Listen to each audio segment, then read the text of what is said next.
In the beginning, God created man. Man was led into temptation with the promise that he too could be like God, that he could know all and see all.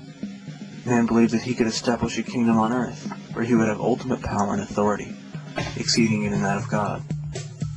The idea of a secret society controlling the direction of the United States, even the world, sounds silly or even paranoid to some, but it's a fundamental truth that a select class of people have controlled most of the major political events in the United States and much of the political activity around the world for a long time. This class is made up of those, conservative and liberal alike, who wish to guarantee that those within their circle maintain power. Members of the Irate Cinema Underground have stated that man's kingdom is in direct conflict with God's, and that man's kingdom wishes to create a false Garden of Eden, a totalitarian society where those at the top of the pyramid have surveillance and control over everyone all the way down to the bottom. The further down you go, the more people there are, the further away they are from knowledge and power, as man defines it. Those at the top of this hierarchy wish to play the role of God, to overpower him even, in the same way that Satan did. This may be easy to swallow for some. What might be a little more difficult to swallow is that these people, many of them so-called Christian conservatives, are actually secretly involved in occultist, even satanic rituals and groups, and that these activities put them in direct contradiction to serving the people and maintaining peace and freedom. You can trace it back to Emperor Constantine in the Council of Nicaea, under the influence of Roman paganism, who decided that the Bible needed to be edited before their version of national Christianity became the official state religion. In fact, the Bible was originally only translated to Latin in Europe because the poor couldn't read Latin and wouldn't find out that their religious leaders had been lying to them about God's message. Incidentally, slaves in the United States weren't taught to read because the skill would empower them. In fact, when one slave learned to read the Bible, Nat Turner, he led a rebellion against all the slave masters where he lived. It's been a long-held goal of those in power to hold back knowledge, to twist it, and lie about it, so those who they are oppressing can never know the truth. The Roman Catholic Church twisted the Bible so that they could maintain ultimate power over Europe, murdering those with ideas contrary to the churches, and profiting financially from the poor who paid the church to wash away their sins. The book of Genesis recounts a story of man coming together into one society in a tower called Babel, or Babel. Man stated that the tower would be built to glorify man, not God, and that they would build the tower to reach the heavens. Similarly, we are now today trying to build what Bush Sr. referred to as a New World Order, where a global-based power structure like the United Nations or the European Union has ultimate authority over the earth. Revelation 13 describes a multinational kingdom with roots all the way back to Babylon that will rule over the world and persecute those who follow God's commandments. This kingdom will get its power directly from Satan. In Revelation 13, we see that it is Satan who has power over the earth, and that it is his power to give. We see in the story of Christ's temptation that Lucifer tempted Christ, saying, "Worship me, and I will give you all the kingdoms of the world." Jesus emphatically turned him down, but today's leaders have not. What is at stake is more than one small country.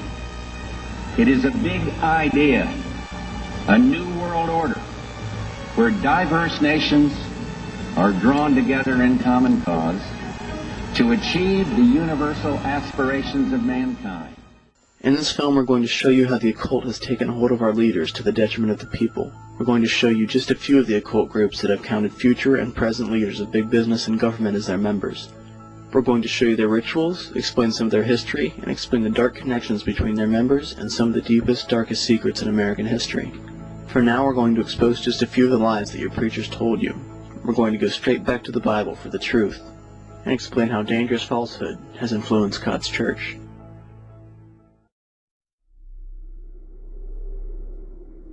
For Satan himself masquerades as an angel of light. 2 Corinthians 11:14. The first lie about Satan. In Greek mythology, Hades is a god of the underworld, and everyone who dies must live in the underworld under his supervision, and subject to his punishment. Sounds a little bit like hell they told you about in church. However, the Bible is clear that Satan is not in control of hell, and there is no hell as we perceive it. Ezekiel, Isaiah, Malachi, and others tell the story of punishment of the wicked, stating that they are destroyed, not tortured forever. In fact, the most cited biblical quote, John 3:16, clearly states that with Christ we have everlasting life, and without him we perish. Furthermore, the word is clear that Satan was cast onto the earth, not into it. Satan is known as the serpent, the bringer of light, and the dragon in the Bible. Nearly all of the early religions worshipped a sun god as the highest god, as Satan is referred to as the bringer of light. Many religions also held snakes as powerful gods. In fact, it has been suggested that America was named not after the explorer Amerigo Vespucci, but from the name that pagans used to call this land, Amaruca, which means land of the plumed serpents, after the Central American snake god Quetzalcoatl.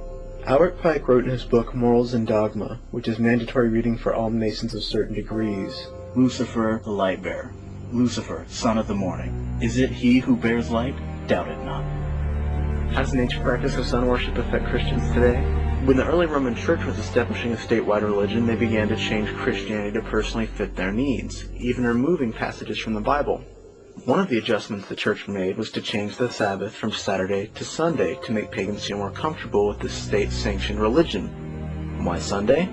Because, so decreed by Constantine, Roman pagans worshiped their god on Sunday, the sun god. One of the most well-known of today's secret societies is Yale College's Skull and Bones. It has always received a little media attention and speculation due to its uncanny tendency to have its college members show up later in life as leaders of big business and politics. Skull and Bones was recently brought back into the public's attention with the 2004 election, in which both major candidates, Bush and Kerry, were members. Despite the fact that only 15 members are chosen each year, their members have included the most influential leaders in the Western world, long before they were even known to the public. Skull and Bones was founded by William Huntington Russell, who picked it up from a similar German chapter when he studied there in 1831 through 1832. When he came back to Yale, he founded the group along with Alphonso Taft. 15 juniors are tapped each year to become members their senior year. Their initiation is reported to include a confession of all sexual fantasies the initiate has ever had, and masturbation inside a coffin. Information on the highly secretive society and their rituals was obtained during a break-in of their tomb, or meeting hall, in 1876 by a group calling themselves the Order of File and Claw. The group stated that they found several peculiar rooms. Room 324 was fitted in black velvet, even the walls being covered with the material. Upstairs was lodge room 322, furnished in red velvet and complete with a pentagram on the wall. In the hallway there were pictures of the founders of Bones at Yale and of members of the society in Germany when the chapter was established in 1832. The room next to room 322 featured an old engraving representing an old burial vault, including 4 human skulls on a stone slab. Skull and Bones is known for their infatuation with death, as well as their elite status. What we're trying to tell you is that it's no coincidence that this elite class of people is so wrapped up in the occult. While the rituals at Yale may be bizarre, it is what the members accomplish after graduating that should concern us. Some of the most influential people in the world were members of Skull and Bones, and members of this extreme occult group almost always end up being very influential, very rich, and very powerful. Some of the most noticeable names on the roster include John Kerry, George Bush Sr., George W. Bush, Harold Stanley, founder of Morgan Stanley, Artemis Gates, president of the New York Trust Company, Union Pacific, Time, and the Boeing Company, several Supreme Court justices, Richard Gow, president of Zapata Oil, Winston Lord, ambassador, Assistant Secretary of State in the Clinton administration, and chairman on the Council of Foreign Relations, a group that's responsible for saying things like, "There is a chance for the President of the United States to use this disaster to carry out what his father, a phrase his father used, I think, only once, and hasn't been used since, and that is a New World Order." These people take care of each other, too. Their allegiance to each other is supposed to be their first. Bush reportedly appointed 11 Skull and Bones members to his administration in his first term. Other than the strange Skull and Bones connection, Bush and Kerry have another thing in common: blood. That's right, George W. Bush and John Kerry are actually cousins. In fact, several groups who have researched the bloodlines of our presidents have found that they go back to only 2 or 3 families just a few hundred years old. Despite what we're all told about the American dream that anyone can grow up to be president, these people are hand-picked and predestined to rule. Now let's talk about Bohemian Grove. Bohemian Grove is a resort near San Francisco where the most powerful men, no women, come every year to relax and enjoy themselves. Members include every Republican president since Hoover and most of the Democrats, and a good deal of their advisors and members of the cabinet. For instance, most of the Bushes go there, as well as Dick Cheney, Colin Powell, Alan Greenspan, John Kerry, and Henry Kissinger. The most successful men in business also attend. Some of those individuals include executives from Rockefeller International, the Boeing Company, GE, IBM, World Bank, as well as some of the management of AOL Time Warner, who refused to print an article about the Grove written by a journalist for People magazine, which they own. The Manhattan Project, which developed the nuclear weapons that claimed the lives of many Japanese people, was developed at the Grove. So why is it so troubling that so many powerful decision-makers go to the same club to hang out every year? Well, documentarian Alex Jones snuck in and got some video that might explain.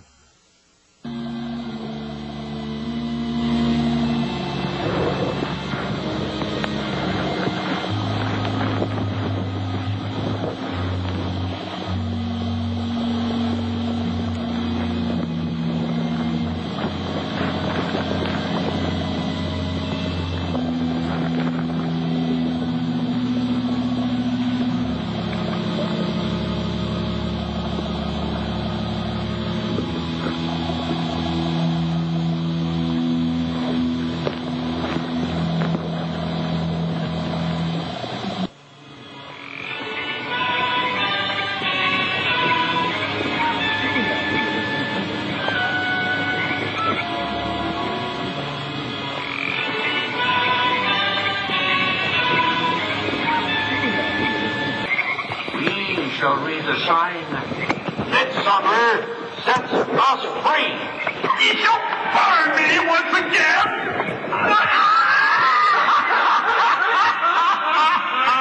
Now believe, Swain, which hither ye have brought from regions where I reign. Ye fools and priests, I spit upon your fire.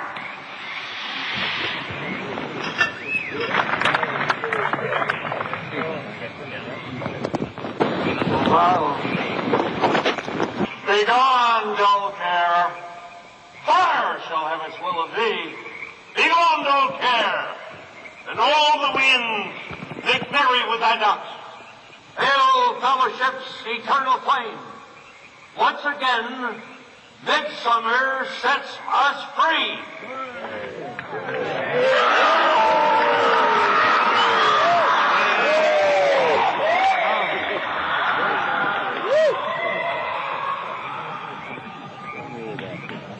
We should explain.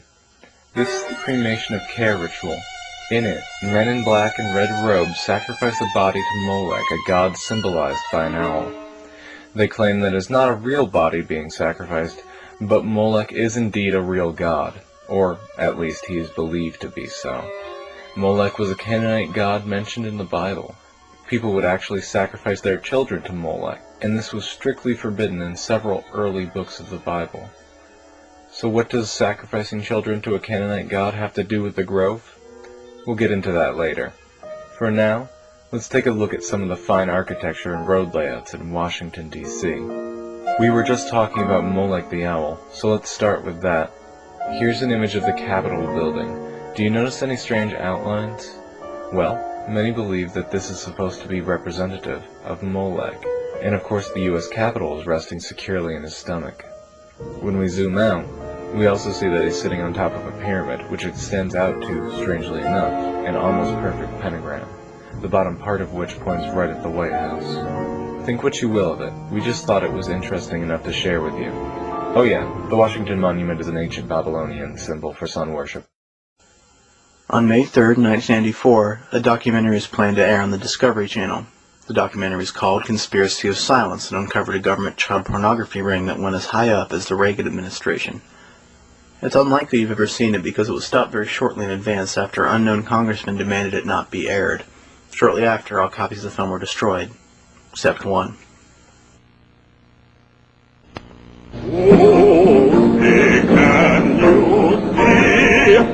Once one of America's top Republicans, Lawrence King is serving a 15-year prison sentence for a multi-million-dollar fraud.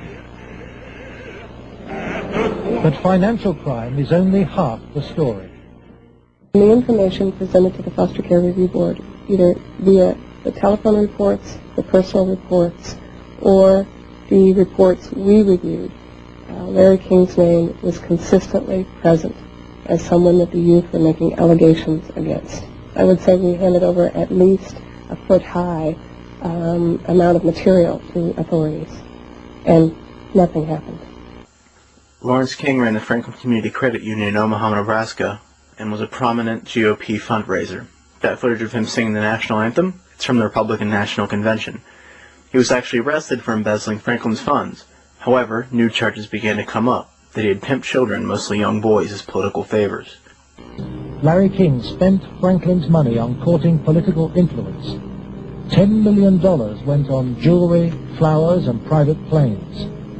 He cultivated contacts in the inner circles of Ronald Reagan's White House.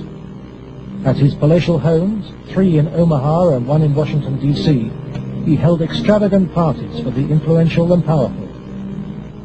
The King's extravagance attracted the attention of the Internal Revenue Service. As a result, on April the 11th, 1988, the Franklin Credit Union was raided and closed by the FBI.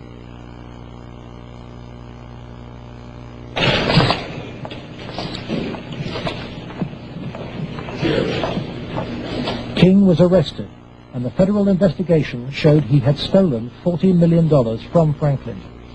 Documents we possess reveal the FBI interviewed many of the victims of Larry King's sex ring, but no action was taken. In November 1988, Nebraska's state government set up a parallel investigation into Larry King.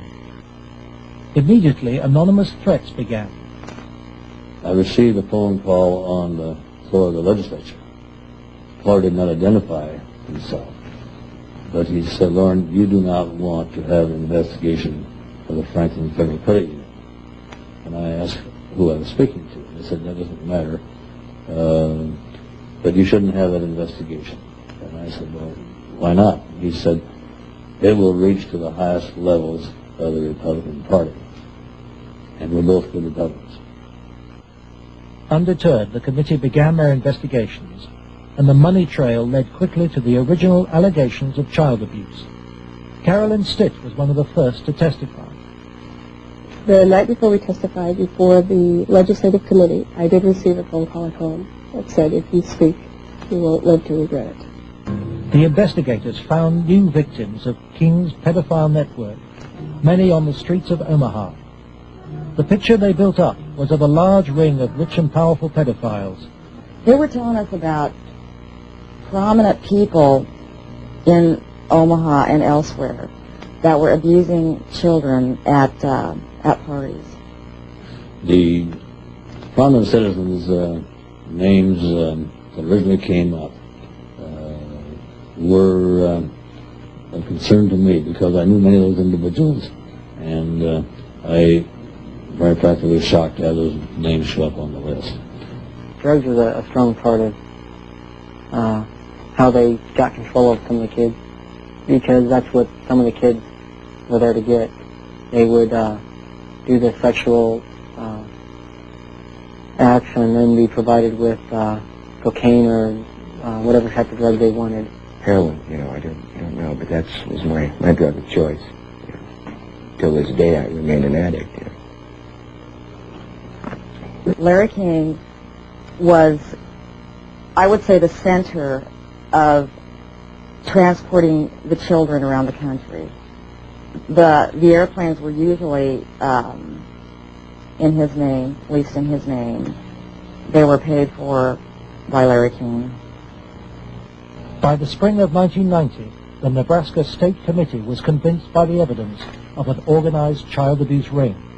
Its chairman, Lawrence Schmidt, sought the advice of his lawyer, John DeCamp. On his advice, Schmidt turned over all the sworn evidence to the FBI.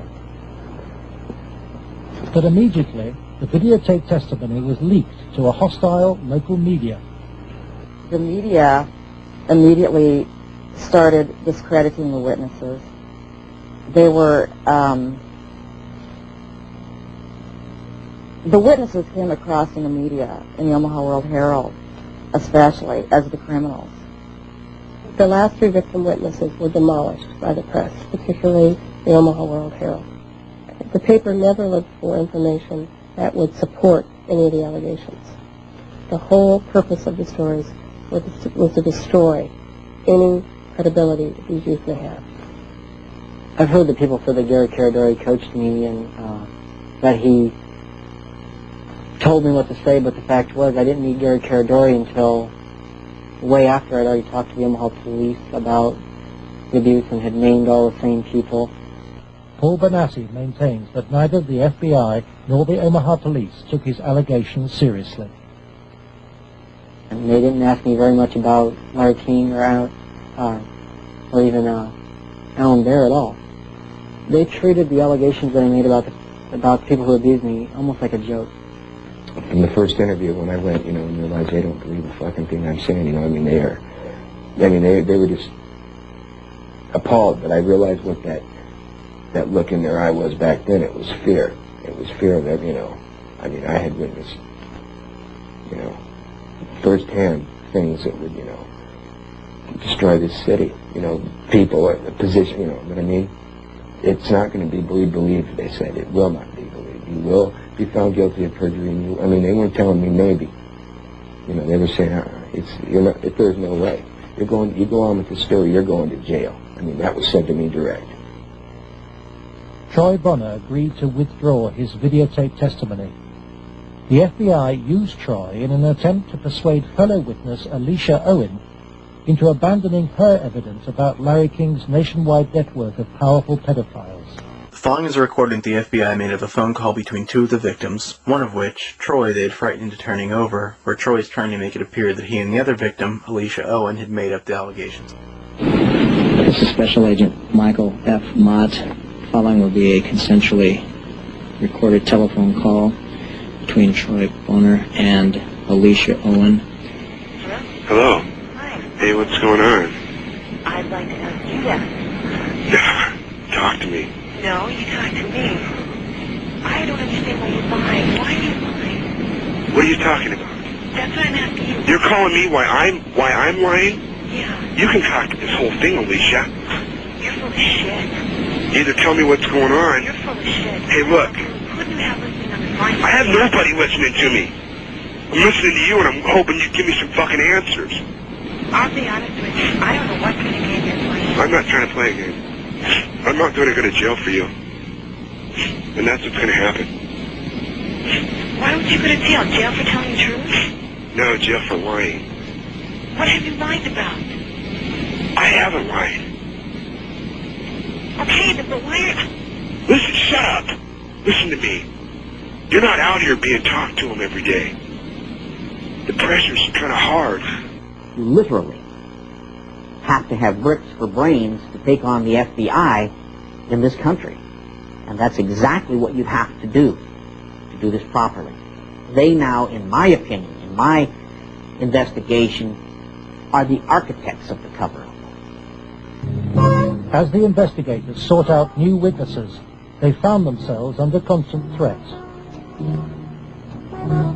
Gary was threatened several times. His vehicles were tampered with. I would think whoever tampered with them, it was a scare tactic because it was so obvious that they were being tampered with. On July the 11th, 1990, Gary Caradori and his 8-year-old son, AJ, were flying home from Chicago in his light aircraft. They had watched the All-Star baseball game, and Caradori had been pursuing new leads. Investigators from the National Transportation Safety Board are in Harold Cameron's cornfield, trying to determine what caused this private plane to crash, killing its 2 occupants. The bodies of Gary Caradori and 8-year-old AJ were found in the wreckage. National Transportation Safety Board investigators say wreckage from the crash is apparently strewn over a 3/4 to 1 mile long stretch in this field. The fact that the wreckage is scattered over a large area certainly demonstrates that it did break up in flight. The exact mechanism of breakup yet is still unknown. The federal investigation was never able to discover what tore the plane apart. There are things missing from the plane. His briefcase is missing. I think the plane was sabotaged. There's no doubt in my mind. Within 24 hours of the tragedy, all Caradori's records were impounded by the FBI. And then at the funeral, I had seen, FBI guys, and they looked at me. I was supposed to meet Senator Obed and Schmidt for lunch after the funeral. And, that's when I decided, I told my mom, we're not going to do the lunch. We're going to hightail it out of Lincoln now. The effect of Gary's crash on the investigation, I think, in effect, put an end to anybody else coming forward. There are many victims. We knew of more. There are more. They're still out there. They're afraid to come forward.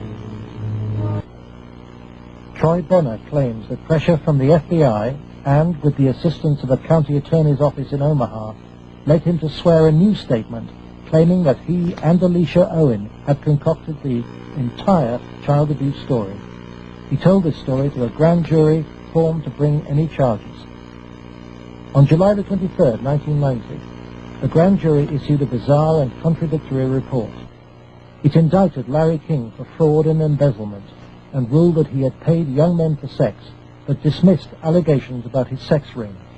It indicted Alan Baer for the serious offense of pandering for sex, but rejected evidence linking him to King or to Citra, whom it noted had been convicted of separate child molestation charges. It accepted that Troy, Alicia, and Paul Bonassi had been abused, but not by the people they identified. And for refusing to withdraw her evidence, it charged Alicia Owen with perjury. Alan Baer was fined $500 after pleading no contest to a reduced charge of aiding and abetting prostitution. Peter Citron served 2 years of a 3 to 8 year sentence. Thanks to Troy Bonner's lies, Larry King never faced child sex charges. For the $40 million fraud, he was given a 15-year sentence, 10 years less than Alicia Owen. King's partner was Washington lobbyist Craig Spence. Spence took youngsters, including Bonassi, on private midnight tours of the White House. So you were in the White House then? Yes. And how did you gain access? Well, I came down with Larry King, but Craig Spence was the one that arranged the trip for us. And it was kind of a gift for our services that we were doing. How many times were you on this kind of a trip?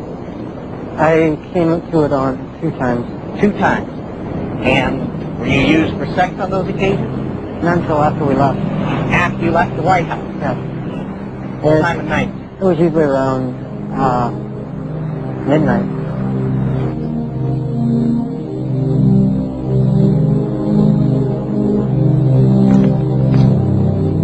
For me, it was just kind of weird being in the White House at that time of the night, getting to go into places that the guy was telling us that nobody gets to go to. And I seen rooms in there that I'd never even heard about. Craig Spence and Larry King had a couple of groups. One was called Bodies by God, and they had the Cowboys, and there was another group that was started by Larry King, which was called the Golden Boys, which was kids that were usually under the age of approximately 10. It's absolutely ludicrous that this information is suppressed from the public and there hasn't been a public outcry. We need to get this information out there so the whole country knows what's been going on behind the scenes. And by the way, the individual Bonassi mentioned that led him through the White House, Craig Spence, was a Washington lobbyist who ran a Washington, D.C. male prostitution ring and was eventually arrested for cocaine and gun possession charges. You can control about 3 or 4 key elements. You can totally own a state. You can make right wrong. You can make truth falsehood, falsehood truth.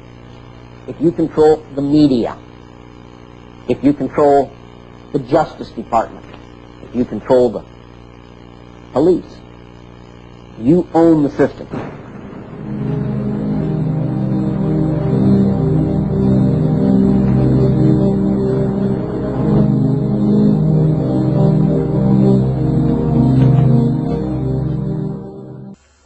Remember when we talked about the Bohemian Grove ceremony in which they sacrificed what they called a fake body to Molech in dark robes?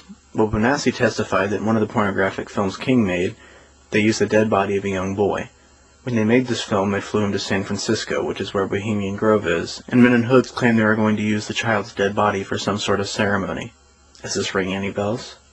More recently, there was the odd story of Jeff Gannon, a conservative blogger who was involved with many gay escort services and was allowed the rare opportunity to be part of the press granted access to the White House. He was given many opportunities to ask questions that seemed to fall very much in line with what the White House talking points were. Even stranger are all the extended stays in the White House when no press conferences or press briefings were even taking place. Very odd indeed for a White House which has shown its disapproval of equal rights for homosexuals. Keep in mind, we aren't comparing homosexuality with child molestation or saying that being gay is a perversion. But we are saying that the power elite today is just like it was in Roman times, when the rich would have narcissistic parties and use whatever was nearest to them for personal sexual gratification. Homosexuality is a biological issue. What these people are doing has nothing to do with their God-given or natural desires, but with their twisted compulsion to subvert God's natural order. At this point, you've got to admit it's looking pretty bleak. And if we didn't believe in God, we'd have to agree with you. But we know from reading God's Word that the devil may be temporarily in control of this world, but he will be subdued and destroyed, and his power structure will go with him. We can no longer allow an environment where one group tries to represent what the Bible says while simultaneously twisting it. The devil doesn't live underground where he's waiting to torture us forever. He lives here, and he's trying to sway as many people as he can into a world of greed and selfishness. And when the time of judgment comes, Lucifer and all his children will be destroyed, not suffer eternal punishment. We know from reading the Bible that hell is an end, and that evil must be destroyed. In fact, most references to hell lasting forever stem from the Greek word aeon, which means a time, or utilizes the words eternal or unquenchable, to say that the fire will burn until it has served its purpose. It burns completely. From the words of Christ, we know that there are degrees of punishment. Not all those who suffer will be made to suffer forever, but will be dealt justice for all of their crimes against their fellow man and against God. And rest assured that all the people we've shown in this film will have to pay what they owe.